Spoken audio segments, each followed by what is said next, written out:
Friends, welcome to knowledge world. આજે આપણે જોવાના છે 22 મે 2026ના ડેલી કરંટ અફેર, જેમાં આજના દિવસના ખૂબ જ અગત્યના પ્રશ્નો અને સાથે સાથે તેને રિલેટેડ ટોપિક વિશે પર ચર્ચા કરીશું. તો શરૂઆત કરીએ આજના વિડીયોની. પ્રથમ પ્રશ્ન છે, તાજેતરમાં ભારતની પ્રથમ ખાનગી મરીન ગેસ ટર્બાઇન સુવિધા છે તે ક્યાં સ્થાપિત થશે? તો ઓપ્શન આપેલા છે. તો હાલમાં જ આ જે મરીન ગેસ ટર્બાઇન સુવિધા છે તે આંધ્રપ્રદેશ રાજ્યમાં સ્થાપિત થશે, માટે ઓપ્શન નંબર ડી છે તે આપણો જવાબ આવશે. તેના વિશે વાત કરીએ તો આ છે તે ભારતની પ્રથમ ખાનગી મરીન ગેસ ટર્બાઇન છે અને તે આ જે સુવિધા છે તે આંધ્રપ્રદેશના વિશાખાપટ્ટનમ ખાતે સ્થાપિત છે તે કરવામાં આવશે. અને જે કલ્યાણી ગ્રુપની અગ્રણી કંપની છે ભારત ફોર્જ લિમિટેડ, તેઓના દ્વારા આંધ્રપ્રદેશ સરકાર સાથે આ અંગેના MOU છે તે કરવામાં આવ્યા છે. અને આ સાથે સાથે આ જે સુવિધા છે તે વિશાખાપટ્ટનમમાં આંધ્રપ્રદેશ ડિફેન્સ મેન્યુફેક્ચરિંગ કોરિડોર અંતર્ગત નેવલ ડોકયાર્ડ અને ઇસ્ટર્ન નેવલ કમાન્ડ હેડક્વાર્ટરની નજીક આશરે 80 એકર વિસ્તારમાં બનાવવામાં આવશે. અને તેનો ઉદ્દેશ્ય શું છે? તો તેનો ઉદ્દેશ્ય છે કે ભારતીય નૌકાદળના જે યુદ્ધ જહાજો છે તેમાં વપરાતા મરીન ગેસ ટર્બાઇનના સમારકામ, ઓવરહોલિંગ અને સ્વદેશી વિકાસને પ્રોત્સાહન આપવાનો આનો ઉદ્દેશ્ય છે. નેક્સ્ટ જોઈએ તો આંધ્રપ્રદેશ રાજ્યના બીજા અગત્યના કરંટ પોઈન્ટની વાત કરીએ તો હાલમાં જ આંધ્રપ્રદેશ રાજ્યમાં ગંગામાં જાતારા મહોત્સવ 2026 છે તે યોજાયું છે. આંધ્રપ્રદેશ સરકારી શાળાના વિદ્યાર્થીઓ માટે રાગી જાતારા કાર્યક્રમ 2029 સુધી લંબાવવામાં આવ્યો છે. તો આંધ્રપ્રદેશની સરકારી શાળાઓના 21 દિવ્યાંગ બાળકોના જૂથે એવરેસ્ટ બેઝ કેમ્પ સુધીનો ઐતિહાસિક ટ્રેક છે તેને સફળતાપૂર્વક પૂર્ણ કર્યો છે. આંધ્રપ્રદેશ સરકારે 13,000 કરોડનો જંગી જે મશરૂમ મિશન છે તે પણ શરૂ કર્યો છે. અને સાથે સાથે આંધ્રપ્રદેશના જે ભૂતપૂર્વ મુખ્યમંત્રી છે નંદેનલ્લા ભાસ્કર રાવ, તેઓનું હાલમાં જ અવસાન થયું છે. નેક્સ્ટ જોઈએ તો 2026 એશિયન ગેમ્સ છે તે ક્યાં યોજાશે? તો હાલમાં જ જે આ એશિયન ગેમ્સ છે તેનું આયોજન જાપાન ખાતે કરવામાં આવશે, માટે option number D is the right answer.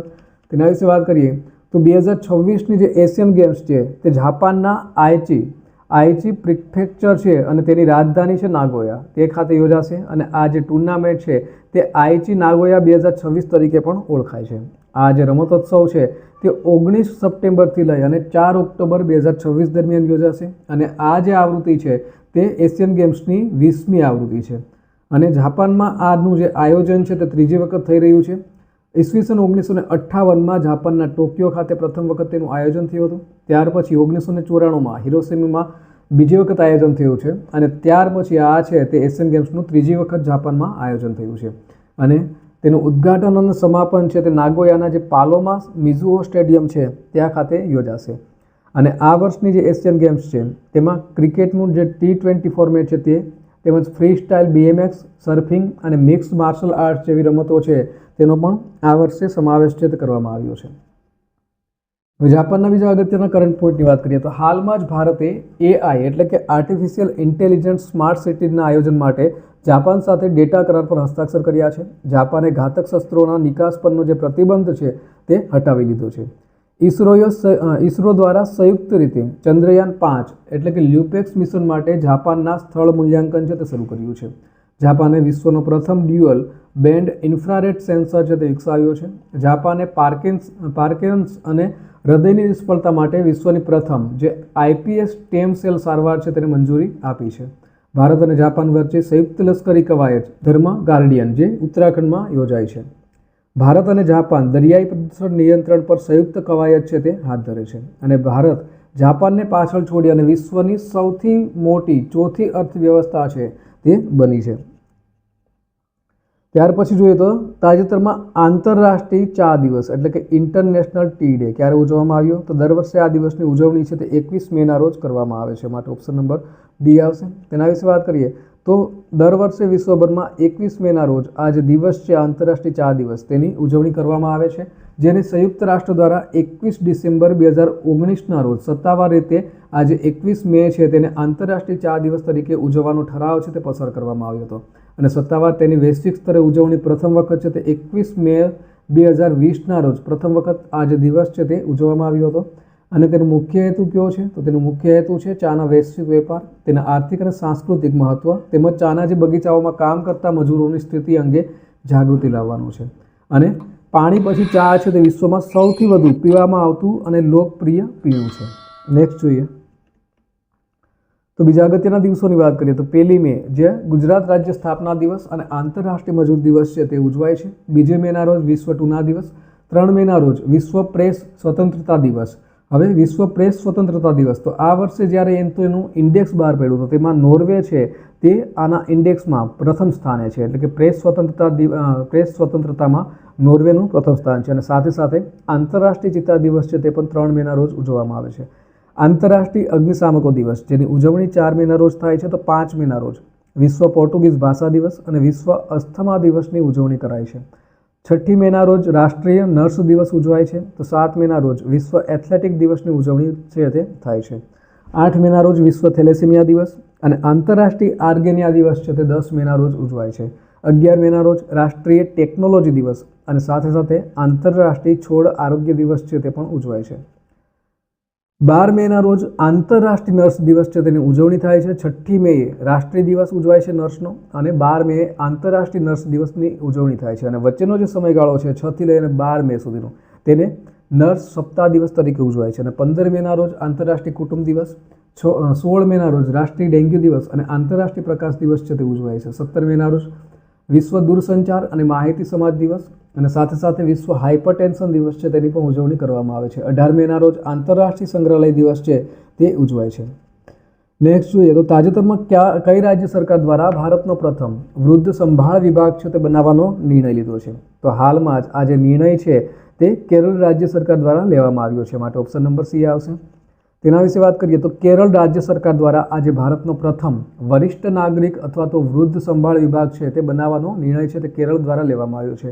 હવે કેરળ, તો કેરળનું હાલમાં જ નામ બદલી અને કેરળમ છે તે કરવામાં આવ્યું છે. મુખ્યમંત્રી ત્યાંના છે વીડી સતીસન, જેની હાલમાં જ નિયુક્તિ છે તે પણ થઈ છે. અને તેના નેતૃત્વ હેઠળની જે નવનિર્વાચિત યુડીએફ સરકાર છે તેમની પ્રથમ કેબિનેટ બેઠકમાં જ આજે ઐતિહાસિક નિર્ણય છે તેને મંજૂરી આપી હતી. અને કેરળ સરકાર આ વિભાગ માટે જાપાનના જે વિખ્યાત ઇકિગાઈ મોડેલ છે અને વરિષ્ઠ નાગરિક કલ્યાણ પદ્ધતિ છે તેનો વિગતવાર અભ્યાસ કરી અને મજબૂત વ્યવસ્થિત માળખું છે તો તૈયાર કરશે. અને આ પહેલાં માર્ચ 2025માં કેરળ છે તે ભારતનું પ્રથમ એવું રાજ્ય બન્યું હતું જેણે વરિષ્ઠ નાગરિકો માટે દેશનું પ્રથમ એલ્ડરલી કમિશન સ્થાપવા માટેનું બિલ છે તે પસાર કર્યું હતું. હવે કેરળ વિશેના બીજા અગત્યના પોઈન્ટની વાત કરીએ, કરંટ પોઈન્ટની વાત, તો તાજેતરમાં વડસેરી દામોદર મેનન સતીસન તેને કેરળ રાજ્યના નવા મુખ્યમંત્રી તરીકે નિયુક્ત કરવામાં આવ્યા છે. હવે કેરળનું એક શહેર છે વર્કલા, તેઓ સંયુક્ત રાષ્ટ્રની જે 20 શહેરો કચરા મુક્ત તરફ પહેલ છે તેમાં જોડાનાર પ્રથમ ભારતીય શહેર છે તે બન્યું હતું. કેરળમાં જે ડ્રોવિડા વાઝાનિયા નામની એક નવી અળસિયાની જે પ્રજાતિ છે તે મળી આવી છે. કેરળમાં મહિલાઓની રાત્રિ સુરક્ષા માટે નિર્ભયા નિશા પહેલ છે તે શરૂ કરવામાં આવી છે. અને કેરળમાં અદ્દુકલ પોંગલ ઉત્સવ છે તે પણ ઉજવવામાં આવે છે. અને કેરળમાં 2 નવી અળસિયા પ્રજાતિઓ મળી આવી છે. કેરળ છે તે ભરતીના પૂરને રાજ્ય વિશિષ્ટ આપત્તિ જાહેર કરનાર ભારતનું પ્રથમ રાજ્ય છે તે પણ બન્યું હતું. અને કેરળ ભારતની પ્રથમ વ્યાપક જે રાજ્ય શહેરી નીતિ છે તેને પણ મંજૂરી આપી છે. નેક્સ્ટ જોઈએ તો તાજેતરમાં કયું રાજ્ય દારૂમાં જે આલ્કોહોલની સામગ્રી પર આધારિત કર લાદનાર ભારતનું પ્રથમ રાજ્ય બન્યું છે? તો હાલમાં જ આ રીતથી જે કર લાદનાર રાજ્ય છે તે કર્ણાટક રાજ્ય બન્યું છે. માટે option number B is the right answer. તેના વિશે વાત કરીએ તો તાજેતરમાં જે દારૂમાં જે આલ્કોહોલનો ઉપયોગ થાય છે તેની તમામ સામગ્રી પર આધારિત કર લાદનાર ભારતનું પ્રથમ રાજ્ય છે તે કર્ણાટક બન્યું છે. હવે મે 2026થી અમલમાં આવેલી આ જે નવી આલ્કોહોલ ઇન બેવરેજ એટલે કે AIB નીતિ છે તેના હેઠળ સરકારે તેના જે જૂના વોલ્યુમ એટલે કે જથ્થા આધારિત ટેક્સ માળખાને બદલી અને નવું માળખું છે તે અપનાવ્યું છે. હવે નવા માળખામાં કુલ જથ્થાને બદલે તેમાં રહેલા શુદ્ધ આલ્કોહોલના ટકાના આધારે ટેક્સ છે તે વસૂલ કરવાનો આવશે. અને જે આંતરરાષ્ટ્રીય સ્તરે ગોલ્ડ સ્ટાન્ડર્ડ છે તે ગણાય છે.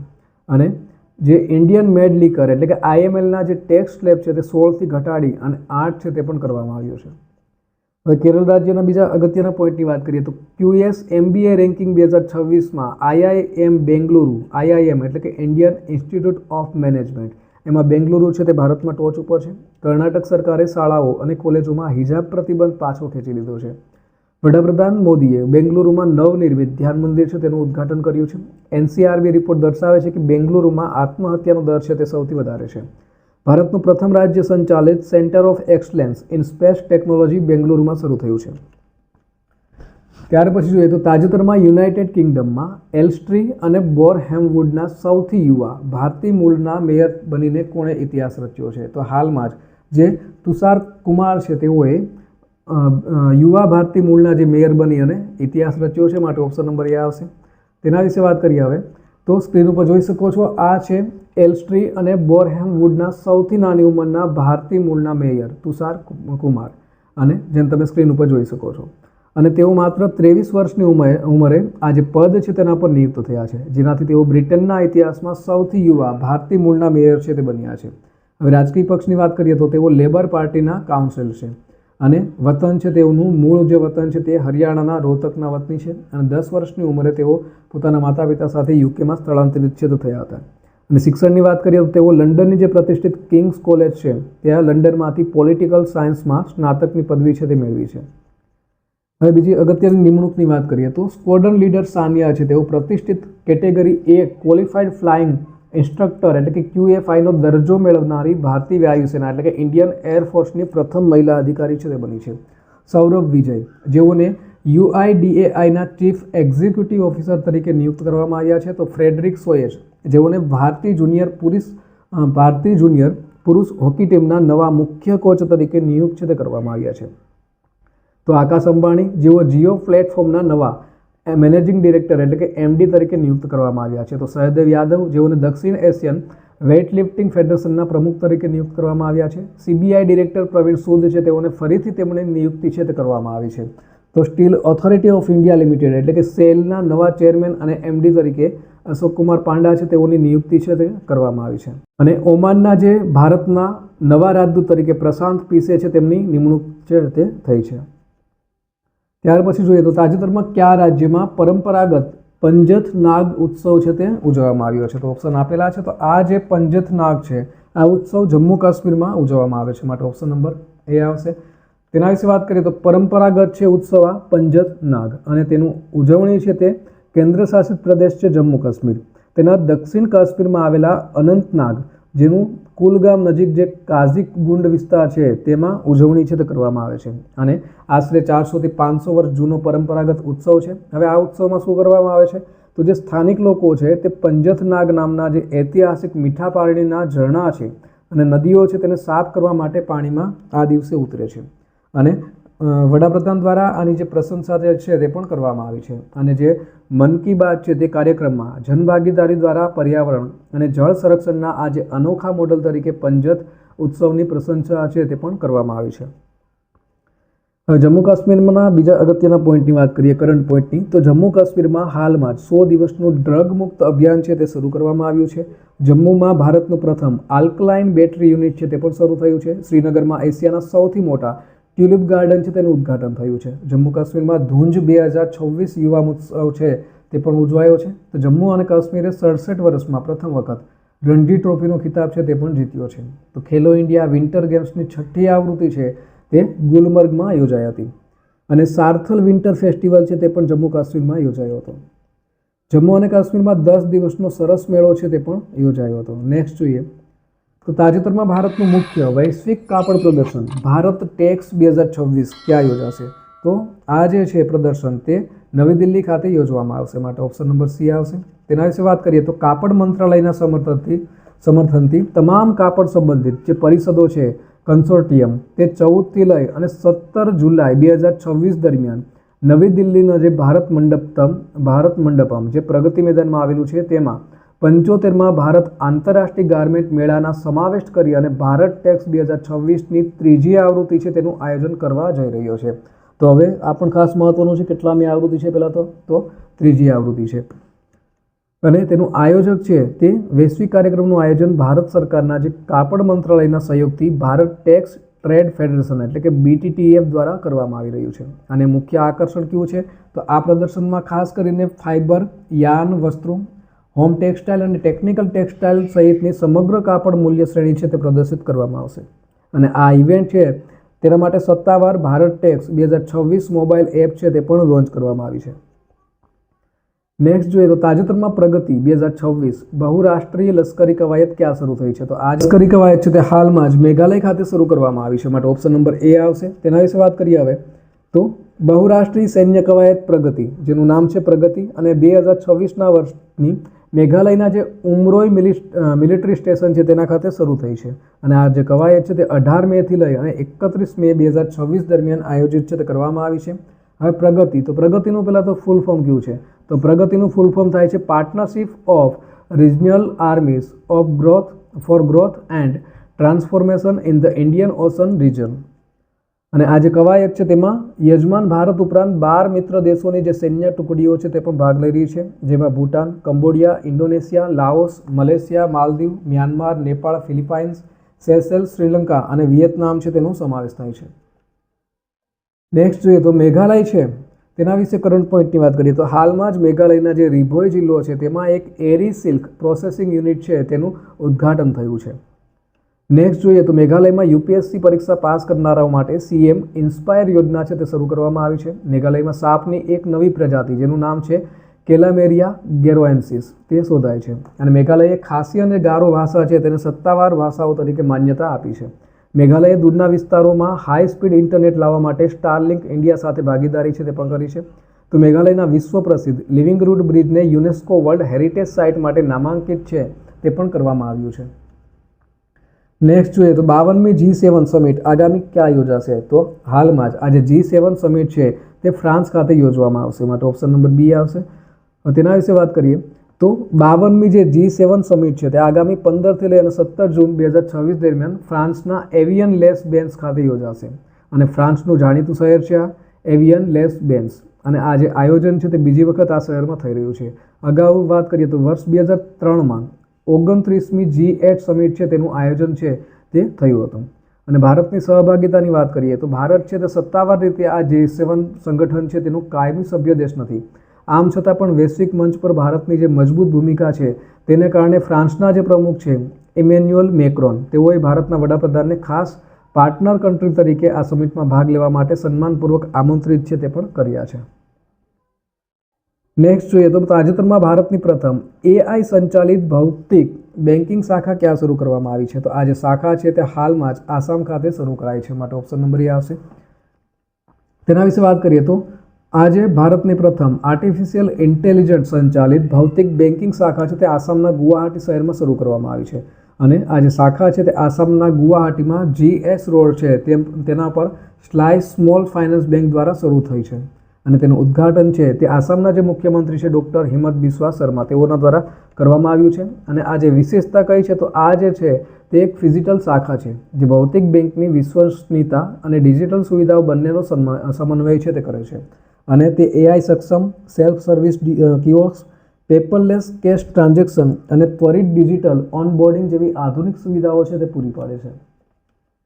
હવે ગઈકાલે પૂછાયેલા પ્રશ્નનો જવાબ જોઈ લઈએ તો ગઈકાલે પૂછ્યું હતું કે તાજેતરમાં UIDAI ના જે મુખ્ય કાર્યકારી અધિકારી તરીકે કોની નિમણૂક કરવામાં આવી છે? તો ઓપ્શન તમારી સામે આપેલા હતા. તો UIDAI ના મુખ્ય કાર્યકારી અધિકારી તરીકે સૌરભ વિજય છે તેની નિમણૂક હાલમાં જ કરાઈ છે, માટે ઓપ્શન નંબર બી છે તે આપણો જવાબ આવશે. નેક્સ્ટ જોઈએ આજનો સવાલ. તો આજનો સવાલ છે ગઢચિરોલી કયા રાજ્યમાં આવેલું છે જેને ઓપરેશન અંતિમ પ્રહાર હેઠળ નક્સલ મુક્ત જાહેર કરવામાં આવ્યું છે? તો ઓપ્શન આપેલા છે. ઓપ્શન નંબર એ છે મહારાષ્ટ્ર, બી ઝારખંડ, સી છત્તીસગઢ અને ડી આસામ. તો આનો સાચો જવાબ કોમેન્ટ બોક્સમાં કોમેન્ટ કરી અને જણાવવાનો રહેશે. તો આ સાથે આજનો દિવસનો જે વિડીયો છે તે પૂર્ણ થાય છે. બીજા અગત્યના વિડીયોની લિંક અને સાથે સાથે તેની પ્લેલિસ્ટ છે તે પણ અહીં સ્ક્રીન ઉપર આપેલી છે, જ્યાંથી તે તમામ વિડીયો છે તે જોઈ શકશો. તો આ સાથે આજના દિવસનો એટલે કે 22 મે 2026નો ડેલી કરંટ અફેરનો વિડીયો છે તે પૂર્ણ થાય છે. ફરી મળીશું નવા વિડીયોમાં. ત્યાં સુધી રજા આપશો. નમસ્કાર.